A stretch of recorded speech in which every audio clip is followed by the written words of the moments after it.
Presidente Fontana, mancano 2 settimane al voto. Su quali temi si sta concentrando questa campagna elettorale per le regionali?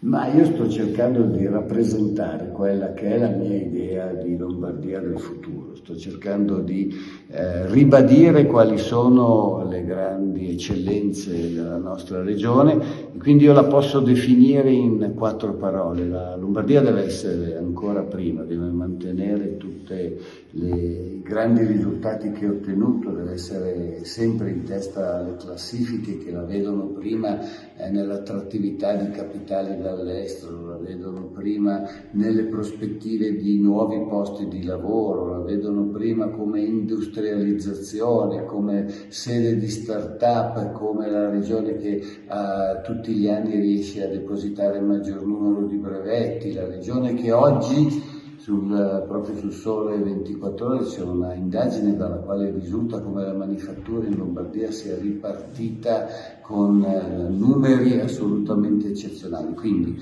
ma è anche la regione che costa meno. Noi siamo la regione che il costo individuale di ogni cittadino per i servizi che noi rendiamo è il più basso d'Italia. Noi, cittadino lombardo, costa 3.300 euro all'anno, la media nazionale è di 4.700 euro. Quindi noi facciamo risparmiare al nostro paese, solo nell'organizzazione della nostra regione, 14 miliardi. Quindi prima innanzitutto, ma poi la Lombardia deve essere più connessa, bisogna fare in modo che si amplino le reti infrastrutturali, sia materiali che immateriali. Dobbiamo fare in modo, come ho detto facendo questo tour delle cosiddette aree interne, che tutti i territori della Lombardia possano avere le medesime opportunità, che i territori della Lombardia possano essere luogo dove qualunque cittadino può realizzare qualunque sogno, qualunque iniziativa voglia portare avanti.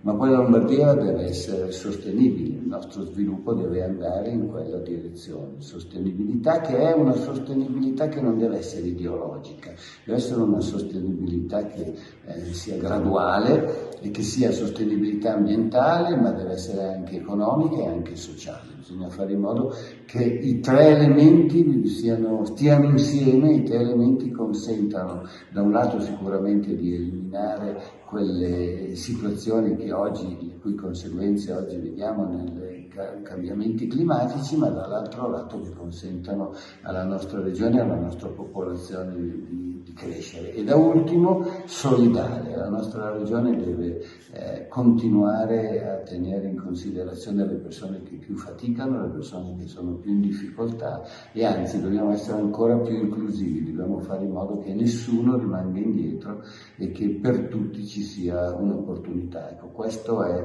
in poche parole il progetto che io voglio presentare ai cittadini del futuro della nostra grande regione, e non dimenticando che i nostri cittadini sono i veri autori, i veri attori di questa grande regione, di questi grandi successi, di queste grandi capacità che ogni giorno si dimostrano.